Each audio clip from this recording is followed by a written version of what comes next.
No, it could be like, just be like point.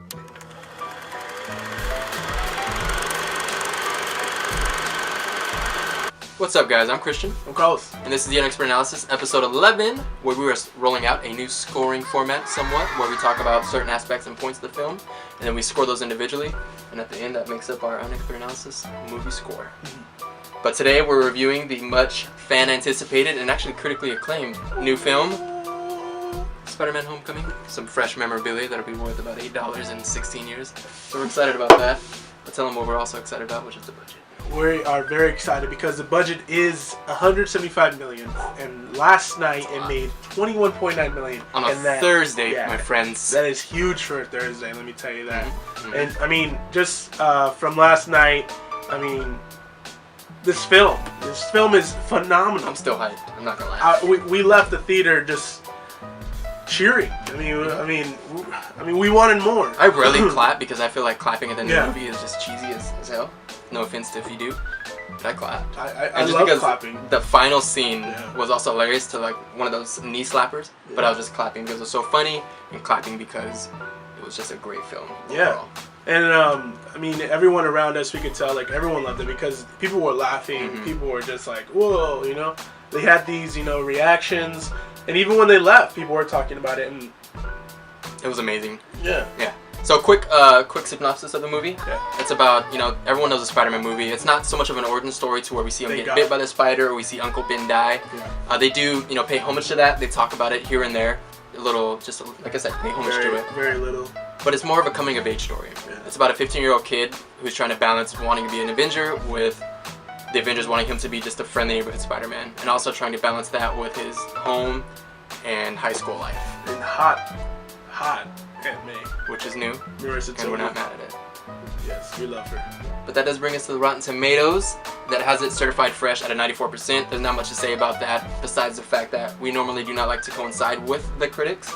But this time around, we're right there with them, and we honestly we think much higher of the film. We always try and stray away from the whole critics, and you know, we always say, you know, even in our Snapchats and our Instagrams, we say don't listen to the critics because the critics are always wrong. And I mean, just about, you know, 94%, I mean, I believe it should have been higher. I mean, I didn't see anything wrong with this film. I really didn't. I mean, the one thing that we may not have totally agreed on with the critics was the music score. Yeah, the music score was probably a little bit. And it wasn't even bad. It's just the fact that was the one thing that we were like, okay, we weren't totally blown away by that. But director John Watts, he's he's actually coming, you know. That's kind of a coming-of-age story for him. Yeah, because I mean, he's very little known for, you know, for movies. He has some TV shows that weren't very well. They didn't do very well. And he has like 2 movies. I believe there's one that's a horror movie. It's Clown. So I mean, it's great to see Marvel bring these indie directors like James Gunn and obviously, you know, John Watts, and I believe there's the Russo brothers. The Russo brothers were indie. The last two Captain America movies. Last 2 Captain America movies, and it's great to see Marvel, you know, mold these directors to expand their horizon on the other films, and it's opening the door to these indie directors who can go from making small indie films that may not have been so successful, and taking the weight of a big blockbuster on, and turning that into what it is, a blockbuster, and making it very successful. And it's really cool to see. There's been Godzilla, Jurassic World, like you mentioned, Guardians of the Galaxy. These are all directors that had really no accolades in their closet. And they're not Spielbergs, they're not George Lucas, they're not Robert Zemeckis, they're not Tim Burton. I mean, these are just little-known directors. Yeah, and they're doing a great job. And you know, they also have help from Marvel. But most of the time, they're writing the film. Yeah, which is crazy too. But just the fact that Marvel, which is the biggest, that has to be they put their biggest studio in the world right now, putting out movies because they're bringing in the most money, the superhero movies. But they're putting their trust, like you said, into these little-known directors. And it's paying off hugely. Yeah, and I mean, so what are you gonna score the director? Your personal score? My personal score, I would give it a 10. I'm gonna give it a 10 as well. So that takes us to the plot and the writing. Yeah, plot and writing. I mean, which was also done partially by the director. Correct? The plot itself, I mean, it's great because you bring Michael Keaton in phenomenal. Oh my God. Phenomenal we'll talk about actor. him more. Yeah, we'll talk about it more. And you see him starting off with the film, and he's just this blue collar worker, and he gets tired of being screwed around. So he comes into this thing, and he comes into this life, and I don't want to talk too much about it, but I mean the plot itself, it's just well thought out. I mean, it's not like it's not like the other Spider-Man films, very butchered, not like Spider-Man. Spider-Man 2 was very great, and I believe the first Spider-Man was great also. But Marvel has obviously learned from their prior films. There is some cheese to a lot of them, the earlier ones, and right now, I mean, they're at their top of their game. They really are. So writing and plot, I'm gonna score it a 10.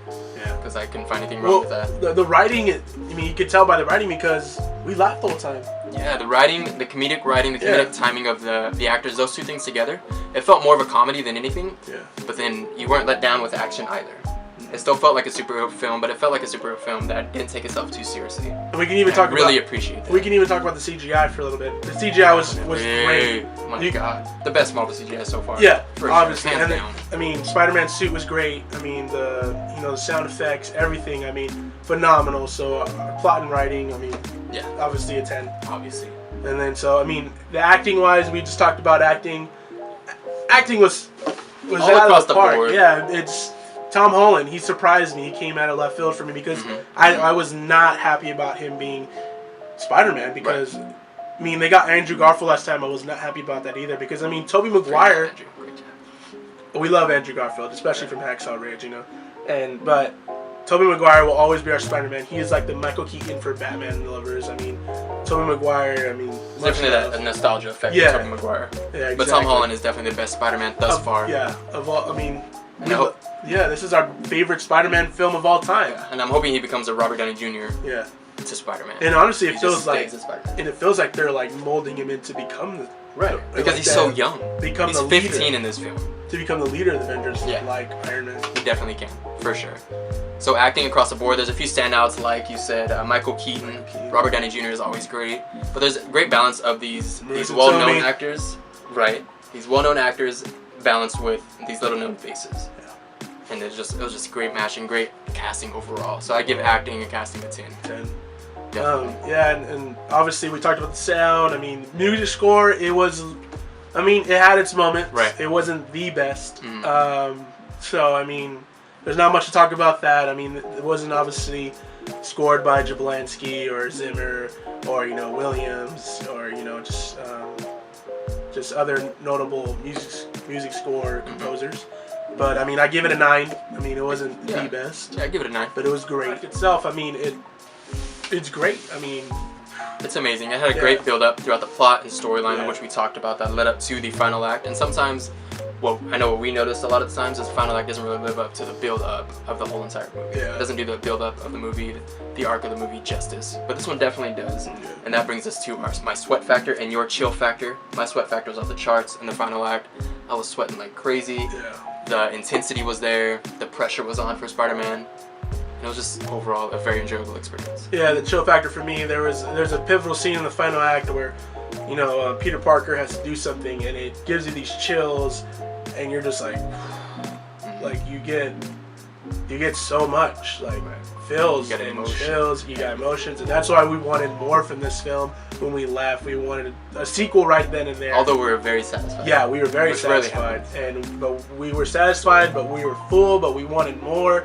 But obviously our eyes are bigger than our stomachs, and that for this metaphor, I mean, we want more. And I can't wait to see Spider-Man again. And there's obviously another scene with Robert Downey Jr. and Tom Holland where pretty much Tony Stark is giving him the Which you see in the previews. Yeah, and that's another chill scene. So I mean, yeah, definitely. Yeah. And I like that line because you always hear the line, with great power comes great responsibility in Spider movies, and you didn't hear it in this one, but what you did hear is Robert Downey Jr., who is definitely a father figure. Yeah. And what I liked about this film too is a lot of people were thinking that Robert Downey Jr. was going to be, basically people thought this was going to be an Iron Man 4. Yeah.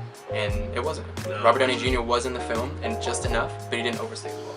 Yeah, it was perfect. I mean, I would like to have seen it more, but it's a Spider-Man film. I want Spider-Man definitely took. It's perfect. So I mean, our scores. I mean, they add up to 49. 49 each, which adds up to a hearty 98. 98 out of 100. And it's because of the music score. I mean, we didn't really pay attention. We paid attention, but it didn't grasp us as like other films like Wonder Woman. Wonder Woman's music score was phenomenal. I mean, even Baby Driver's music score was out of the park. So I mean, Spider-Man overall, it's a great film. I mean, just go see it. Don't wait for it on DVD. Just have a great time. Go take your kids. I mean, we paid $14 for IMAX, and it was totally worth it. Yeah, worth it because I mean the sound and everything. You feel it. Yeah. So I mean, if you guys, leave us a comment and tell us what's your favorite Spider-Man film. If it's this one or if it's previous ones, even if it's a favorite cartoon one, we don't mind. Let us know, and even let us know what's your favorite Spider-Man. Who's your favorite Spider-Man? Tobey Maguire, Andrew Garfield, and Tom Holland. So you know what? Tom Holland. Which is mine would be Tom Holland. Yeah. He's just he's Spider-Man. He's Peter he's Parker. The comic. He's cartoon. Fan made pretty much. So this is our Uexpert Analysis, and we hope to see you guys in the next video.